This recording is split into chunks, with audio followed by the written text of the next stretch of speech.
విశాఖపట్నం రాజధాని కాకుండా అమరావతి రాజధాని అని మీరు అంటున్నారు. సో ఒకవేళ అమరావతి రాజధాని అయితే విశాఖపట్నాన్ని మీరు ఎలా డెవలప్ చేస్తారు? ఓకే, ఇప్పుడు అమరావతి రాజధాని అనేటువంటిది ఎవరు డినై చేయగలిగే విషయం కాదండి. అది మేము చెప్పినా మరొకరు చెప్పినా కాదు. ఎందుకంటే తెలుగుదేశం పార్టీ చట్టం ప్రకారం అమరావతిని రాజధానిగా డిక్లేర్ చేయడం, దానికి సంబంధించిన ప్లాను, దానికి సంబంధించిన అప్రూవల్స్ అన్నీ జరిగిపోయాయి. దానికి ఆల్రెడీ ప్రపంచ బ్యాంకు కూడా లోన్ ఇవ్వడం జరిగింది. అలాగే చాలామంది ఇన్వెస్ట్మెంట్ కూడా సిద్ధమయ్యారు. సో ఇప్పుడు రాజధాని అనేటువంటిది అమరావతి. అది ఈరోజు ఎవరైనా డినై చేసినా కూడా రేపు పొద్దున్న రాజధానిగా అమరావతి ఉంటుంది తప్ప ఆంధ్రప్రదేశ్కి మరొక రాజధాని ఉండే అవకాశం లేదు. అయితే వైసీపీ ప్రభుత్వం ఏమన్నారు, ఈ మొత్తం 3 రాజధానులు అంటాం, 3 రాజధానుల్లోని విశాఖపట్నాన్ని పరిపాలనా రాజధాని చేస్తాం, ఎగ్జిక్యూటివ్ క్యాపిటల్ చేస్తాము అని చెప్తున్నారు. అయితే అలా ఎక్కడ ఉండదండి. పరిపాలనా రాజధాని నువ్వు పేరు పెట్టుకుంటే, ఇప్పుడు ముంబై ఆర్థిక రాజధాని అని అన్నారనుకోండి, భాగ్యనగరం అన్నారనుకోండి ఉదాహరణకి, అదేం టైటిల్ కాదు కదా, మనం పిలుచుకుంటున్నాం అంతే. అలాగా దాన్ని పిలుస్తారు తప్ప నిజానికి అది కాదు. సో అలాగే నిజంగా క్యాపిటల్స్ కొన్ని ఉండవు.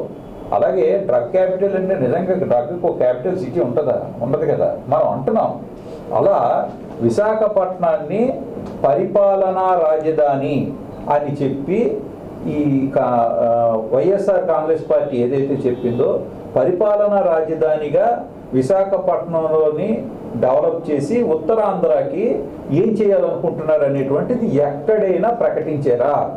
ఇంతవరకు ఎక్కడ కూడా విశాఖపట్నం రాజధాని పరిపాలనా రాజధాని చేసి ఉత్తరాంధ్రకి చేసే మేలు ఏమిటి అంటే, ఉద్యోగాలు ఇస్తారా, ఇండస్ట్రీస్ని తెస్తారా, లేకపోతే పెద్ద పెద్ద కంపెనీల నుంచి ఇన్వెస్ట్మెంట్లు తెస్తారా, ఐటీ డెవలప్ చేస్తారా అని ఇలాంటివన్నీ చెప్పాలి. అంతేగాని కోడిగుడ్డు పెడుతుంది, లేకపోతే పొదుగుతుంది, తర్వాత పిల్లవుతుంది, ఇలాంటివి కాదండి. ఇండస్ట్రియల్ డెవలప్మెంట్ ఎలా చేస్తారనేటువంటిది, ముఖ్యంగా ఐటీ పరిశ్రమలు ఎలా డెవలప్ చేయాలనేటువంటిది, ఇలాగే ఎలాంటి పరిశ్రమలు డెవలప్ చేస్తే బాగుంటుంది అనేటువంటిది, ఉద్యోగ కల్పన గురించి, అలాగే ప్రతి ఒక్కరికి పని దొరకాలి అనేటువంటి దాని మీద ఫోకస్ చేయాలి. అలాగే ఇన్ఫ్రాస్ట్రక్చర్, డెలివరీ సిస్టమ్ అంటారండి.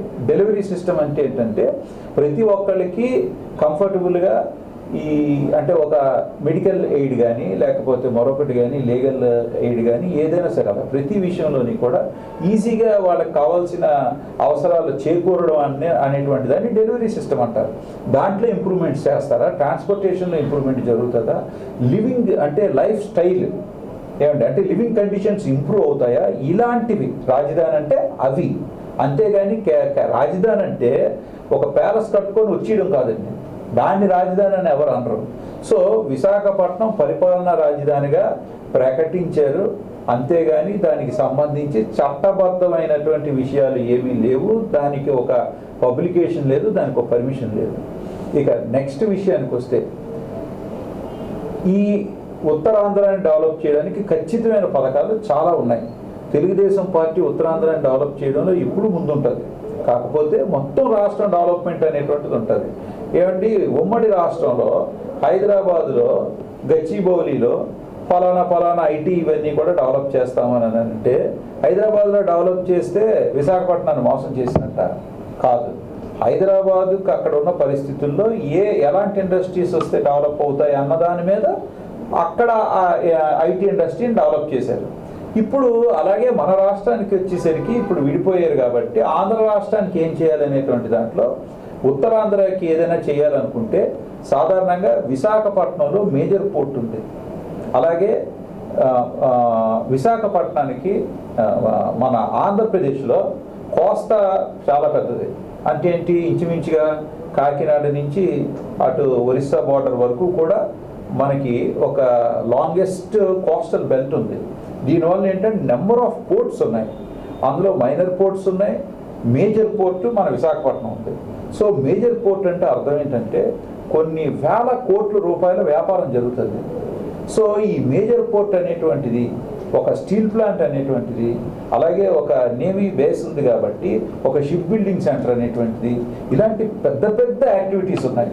అలాగే పెద్ద పెద్ద ఇండస్ట్రీస్ ఉన్నాయి. అలాగే న్యూక్లియర్ రీసెర్చ్ సెంటర్ ఉన్నది. ఏమండి, ఇవన్నిటి వలన మనం ఏం చెప్తున్నామంటే, సో ఇవన్నీ కూడా ఆర్థిక విధానానికి గైడ్ చేసేవి, శాసించేవి. అందువలన విశాఖపట్నాన్ని ఆర్థిక రాజధానిగా ప్రకటించారు. అందువలన ఏంటంటే ఇక్కడ దొరికే ఇన్వెస్ట్మెంట్స్ కానీ, ఇక్కడ ఇండస్ట్రియల్ డెవలప్మెంట్ కానీ విశాఖపట్నాన్ని ఆర్థిక రాజధానిగా మనం చెప్పుకొని ఇక్కడ ఇండస్ట్రీస్ని డెవలప్ చేయడం కోసం ఐటీ పరిశ్రమలు ఏర్పాటు చేశారు. అలాగే ఇక్కడ సినీ ఫీల్డ్ని తేడానికి ప్రయత్నం చేస్తున్నారు. వీటిలన్నిటి ద్వారా మరి ఇది వరకు సినీ ఫీల్డ్కి సంబంధించి తెలుగుదేశం పార్టీ ప్రభుత్వం ఉన్నప్పుడు చాలా ఏర్పాట్లు చేశారు. అంటే ఏంటి, విశాఖపట్నానికి ఆర్థిక రాజధానిగా ఇక్కడ మంచి అవకాశాలు ఉన్నాయి కాబట్టి దానివలన ప్రజల తాలూకా లైఫ్ స్టైల్ పెరుగుతుంది, ఉత్తరాంధ్ర డెవలప్ అవుతుంది అనేటువంటిది కాన్సెప్ట్. కాబట్టి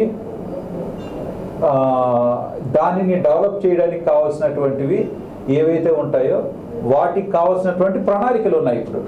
సో అందువలన తెలుగుదేశం పార్టీ ఖచ్చితంగా మొత్తం రాష్ట్రాన్ని సమానంగా అభివృద్ధి చేస్తారు. ఒక మంచి capital city, world class capital సిటీని, స్టేట్ ఆఫ్ ఆర్ట్ క్యాపిటల్ సిటీని అందిస్తున్నారు.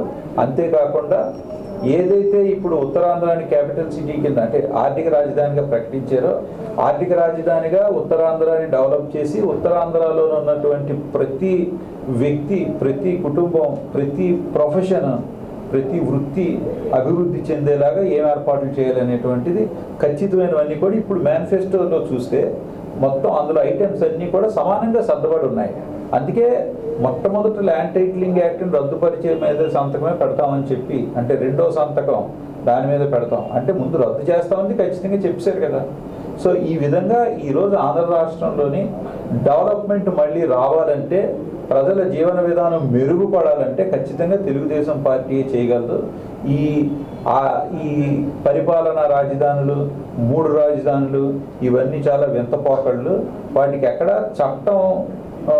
చట్టం పరిధిలోని ఉన్న విషయాలు ఏవి లేవండి. టీడీపీ అధికారంలోకి వస్తే అమరావతి రాజధానిగా, విశాఖపట్నం ఆర్థిక రాజధానిగా ఉంటుందని టీడీపీ నేతలు అలానే మన న్యాయవాది గిరిధర్ గారు తెలియజేశారు.